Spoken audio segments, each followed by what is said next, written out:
finishing up with week 8. Ocho! Let's go ahead and jump on the scales and see how you guys did last week.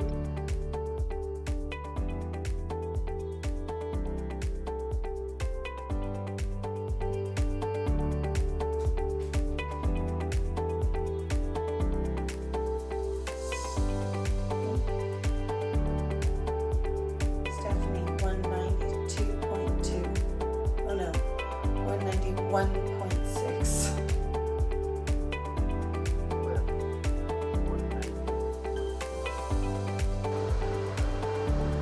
Samantha, 201.8. Carmen, this is Christina at 183.4.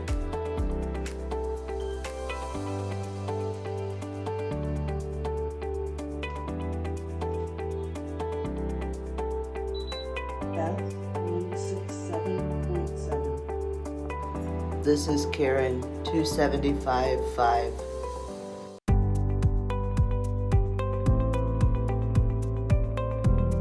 All right, so we have some standings. Let's go into those. So obviously season 10, week 8, 6th place, down 3.4 pounds, 1.66%. Sam in 5th place, down 7.2 pounds, 3.62%. Our little pregnant mama, Miss Stephanie. In 4th place, down 9.6 pounds, 4.97%. Christina. In 3rd place, down 9.1 pounds, 5.14%. Beth crossing over the 20-pound mark, 21.1 pounds lost, 7.11%. Karen, 24.2 pounds down, 11.27%. Cliff. As we're on this journey of losing weight, one of the things that every single person is going to encounter at some point, and I would love to say that none of us are going to encounter this.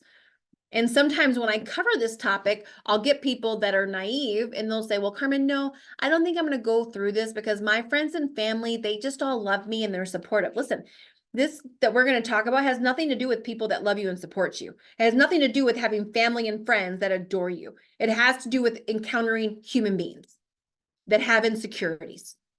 And every human being, even the ones that love you, have insecurities. And so along this journey, all of us are going to encounter and deal with negative people. Every single one of us. And I got to be honest, when I made the decision to lose weight, I really believed that my friends and family would be so happy for me. I was a mom of 2 at the time. I was 288 pounds, busting out of a size 22, wearing Spanx under everything. I certainly was not living a life that was going to have me be on this planet for a long time. And I heard my husband say one time, and he wasn't saying it to me, but he was saying it about somebody else who was 65 years old. She was 260 pounds. And he said, listen, you don't see a lot of people over 250 pounds that live long lives. And he didn't know my weight. We never discussed my weight. I cut the tags out of my clothing. My husband never knew my weight. I hid my Spanx.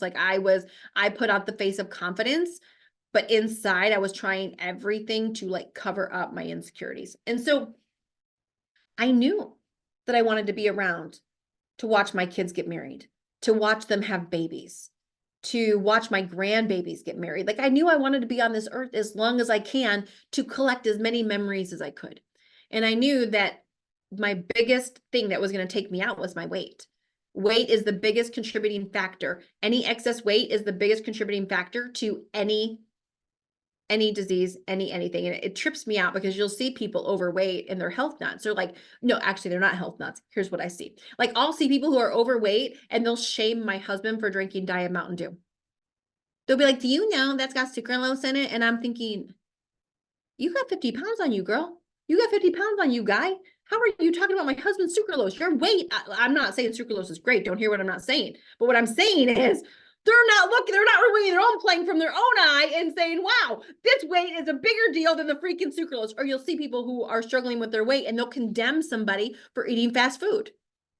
Again, I'm not condoning fast food, but what I'm saying is weight, any extra weight on us is even more harmful than any of those things. And so I thought, man, here I am. I'm a mom of 2 small kids. I'm going to lose weight because I want to do this thing for my kids. I want to be healthy. I want to feel sexy. And I really thought everyone was going to really be super supportive. And in the beginning, they were. And I can remember the first time that I ever dealt with this was way sooner than I thought it was going to be. I went from 288 pounds to 216 pounds, and I had not seen my one girlfriend in a very long time. Well, since the previous December. And every year we meet up in Florida. We have since before our babies were born. And so I'm seeing her, she's overweight, I'm overweight. We've always been overweight friends. I went from 288 pounds to 216 pounds. She didn't ask me if I was losing weight. I didn't tell her I was losing weight because what are you going to say to your overweight friend? Hey, by the way, I've lost 70 pounds. How about you? Like, you don't say that. Like, I didn't want to rub in her insecurities, so I didn't say nothing. We pull into Florida together. I know I'm still overweight. I'm still 216 pounds. And she sees me for the first time, and she's like, what, you didn't think you should tell me you lost weight? And I'm like, well, I mean, I don't know. It's just, you didn't ask. I didn't tell. Like, it ain't no big thing. From that moment on, she spent the next, we're there for a week with our kids. She's there with her mom and her kids. She spent the next 4 days ignoring me, finding excuses to not see me, to not go to the pool, to not do this, to not do that. Finally, I said, listen, come down to the pool. Like, what the heck's going on? What is your problem? Like, did I do something? And she goes on this entire tirade of, how much are you going to lose? Are you just doing this because you're going to go build a business and you want a story? I'm like, no. At that point, I had no intention of selling shakes ever. My ego was way too big to let me think I'd ever do this. Like, I had ran multi-million-dollar businesses. I wasn't going to sell some shake.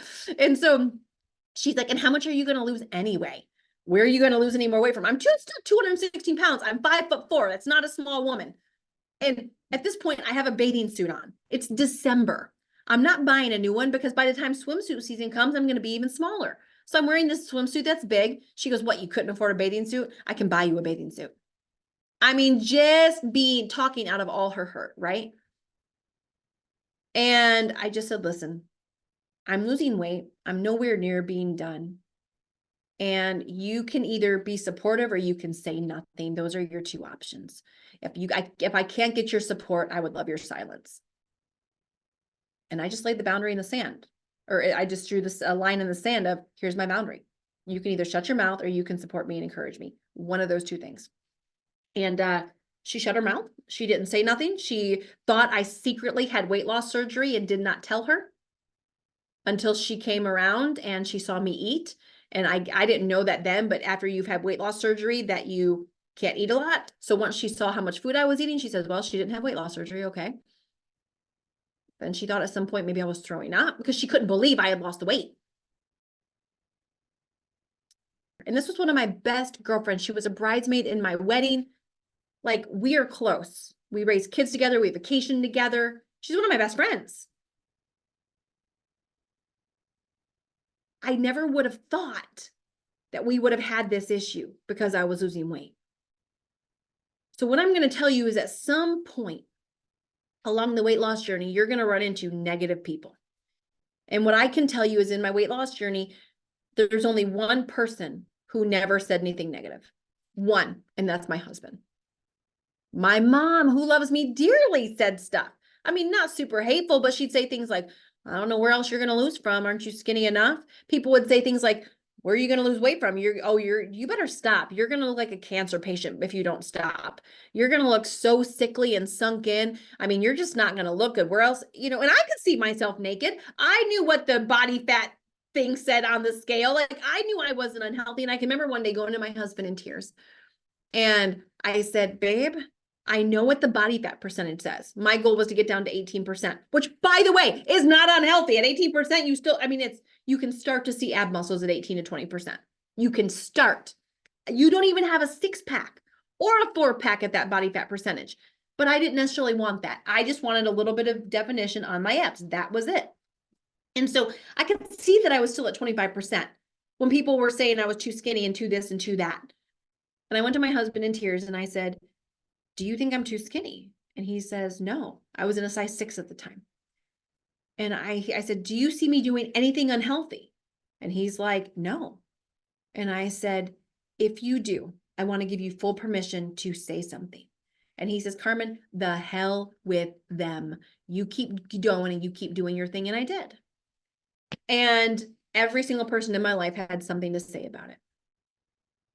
But if you don't know who you are and you don't know where you're going, you will be who they say you are, who they think you should be, and you will do what they want you to do. Now, nobody says anything about it because everyone's gotten used to who I am and where I am. It's so funny. My mother-in-law, she sends us a Harry and David's basket for Christmas. You know what? She sends us fruit. She thinks I never eat any junk food.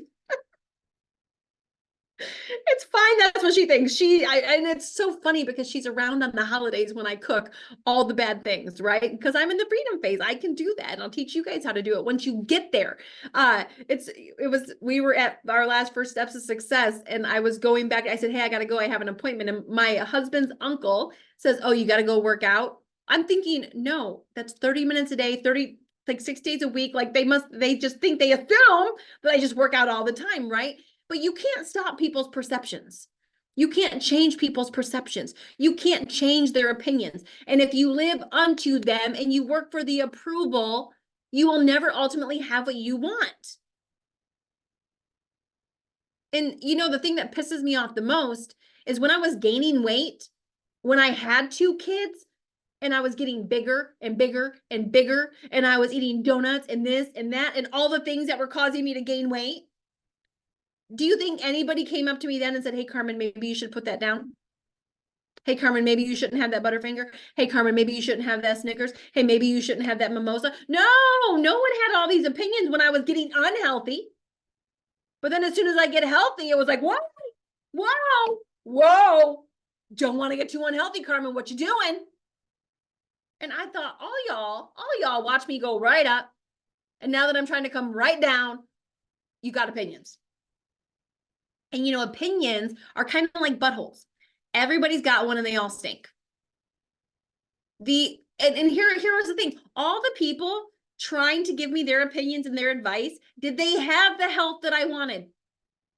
Did they have the body that I wanted? Did they have the butt that I wanted? Did they have the sex life that I wanted? Did they have any of the things I wanted? Nope.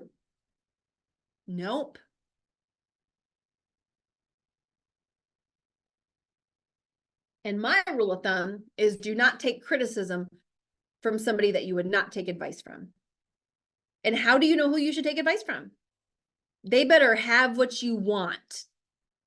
That's how you know whether you should take advice from somebody. Even my mother, who I love. Would I take financial advice from my mother? No. Why? Because they don't have the finances that I want. Would I take marriage advice from my mother? No, love my mother. There's things I would take advice on her from. Not certain things. Why? Because if she doesn't have what I want, why would I take advice from her? If I follow her marriage advice, what am I going to have? The marriage they have. So if you have somebody who's out of shape, overweight, giving you advice, and you follow it or you care about it, where's their advice going to lead you? To what they have. And so we've got to be so freaking careful on whose opinion we let bother us, whose opinion we water, whose opinion we do whatever. Because no matter where you're at, someone's always going to have an opinion. You're too skinny, you're too fat, you got not enough muscle, you got too much muscle, you don't have this, you don't have that, you dress like this, you don't dress like that, you speak like this, you don't speak like that. Listen, friends, if you try to round out all your edges to please everybody else, you will lose your edge completely and you'll lose who you are. You will start to try to morph into who you think everybody wants you to be, trying to please everybody. And it is a never-ending battle. It is a hamster wheel that you will never, ever, ever be able to get off. So you've got to decide who you are, where you're going, what you want, and the heck with everybody else. The heck with everybody else. And I can't tell you when you're going to deal with this. I can just tell you that you will deal with it. And I'm going to give you a really simple thing. when it comes up, the worst thing you don't want to do is argue with them. You do not want to argue or defend yourself, because when you defend yourself, it plants seeds of doubt in your own head. It would be great if everybody in the world could just be happy for us. But when you start losing weight, and we know 7 out of 10 people are overweight, they're not losing weight. In most cases, people are gaining weight. So they allow you losing weight to press on their insecurities. Friends, when you go from being one of the most unfit people to being the fittest person, when you're around your friends and you were typically one of the biggest friends or the biggest sister or the biggest family member, and now you're the smallest, do you think at some point that's not going to bother their insecurities at any point?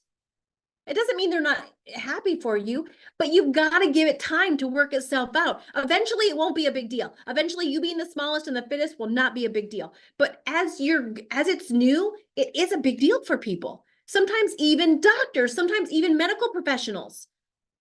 You think if a medical professional is overweight, they're not double insecure about it? They're not only insecure because of their overweightness, but they're insecure because they know all the health risks. They know that they should be healthy, and they're in an industry that talks about it, and they're not. So they're double insecure for people that are overweight in the health industry. Like, they have double the insecurities to deal with. Wow, Beth, that was rude. I'm gonna actually pretend that you didn't say that, and let's start over. How's work? How about you look sick? You look ill. Okay. Feel great. So that's random. But anyway, how's your week going? Like, listen, if they're going to say something, if they're going to talk out of their ass, like, I'm going to look at them like they're talking out their butt. And if someone's going to be rude, I'm going to call it on the carpet for what it is. Like, some things are just off limits. We will get what you tolerate. And if we tolerate, listen, you are nobody's freaking doormat. Nobody's doormat. And people don't just get to put you down or talk to you any old way. But if we tolerate it, they will. And that doesn't mean we have to be rude back. But if someone's like, you look terrible. Wow, Beth, that was rude. I'm just going to pretend like you didn't say that, and let's start over. So how was work? How's work been going? How are the kids? How was your trip? Does that make sense? So again, I'm not going to be rude. I'm not going to hang on to it. I'm not going to ignore her and treat her like crap. But now, what did that just say to Beth? That just told Beth that she cannot talk to me that way. I am not going to accept that. Don't get caught in the defense. Don't get caught in the whatever. No, this is worth it.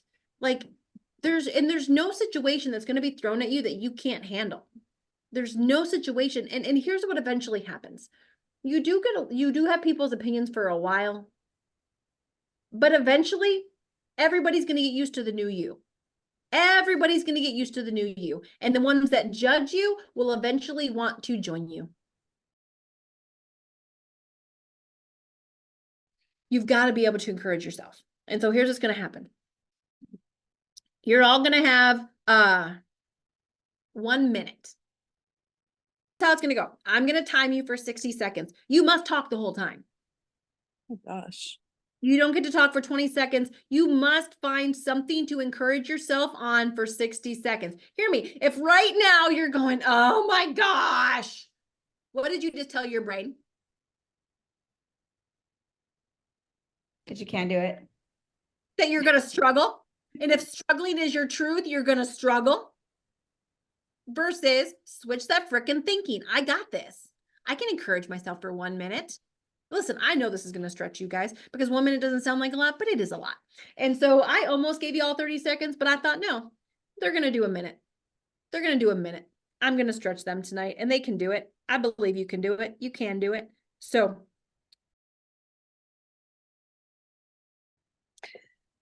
Beth, I am so proud of all that you have done over the past 8 weeks. It has been tough. It's been hard. What I love most is not only have you followed directions and done the program as it was laid out for you, but you've been human, you've made mistakes, and you've assessed what you've done and you've made corrections. you've made a mistake once and then you've learned from it and move on because you are committed to succeeding. I love that you wake up every morning, every weekday morning at 4 o'clock in the morning to get your workout in by 5. You do your energize, you do your workout, you push yourself in your workout, you do your recover, and then you get ready for work and you make it to work on time. You've taken so many little small steps that have led to you to where you are now. You joined this challenge, Sam, for a reason. You work hard every single day. You make, you know, mistakes sometimes, but you get right back on track. You've been staying consistent and you're working towards your goals. You wake up early every morning, 4:30 to 5 in the morning to get your workout done, sometimes 2 workouts. You drink your Energize, recover, and you're eating healthy again. You're breathing better again. You don't have asthma anymore. Your blood work is so much better. You're working towards a healthier you. And I see that your mind is changing for the better and that you're creating better self-talk and creating more respect for yourself. 1 minute. You're not listening to negative people anymore, but you're trying not to. Okay. Stephanie, I am so proud of you for doing your best.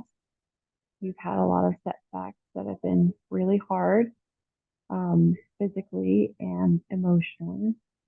And I'm so proud of you that you're not hiding and that you're still showing up and you're still trying.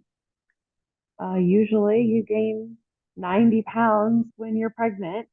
And since your 15-week Y video, you haven't gained any weight at all. So that's amazing. That's everything. And you feel good and you're not swollen and you're getting healthier and happier and you're going to get there if you just keep trying. So just, I'm proud of you and just keep showing up and doing your best every day and you're going to get there. And I have to keep going. Okay.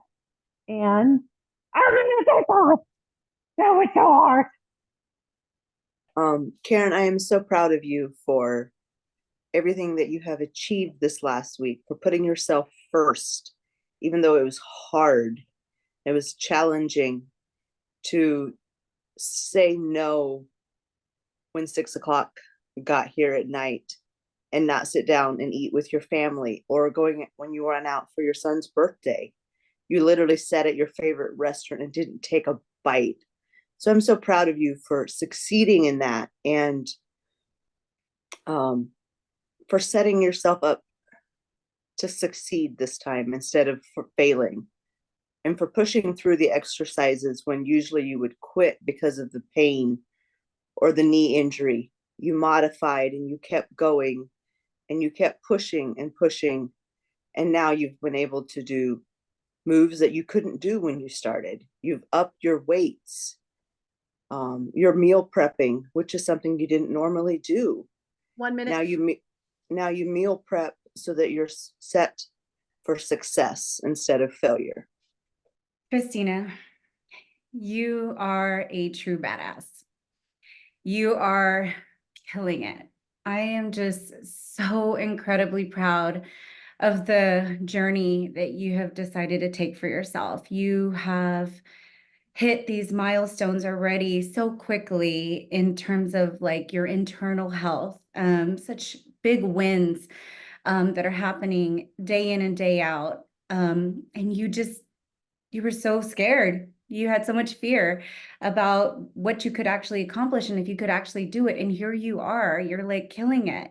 You're committing to yourself. You are seeing the benefits day in, day out of how you're starting to feel, how you're starting to look, even passing through a video.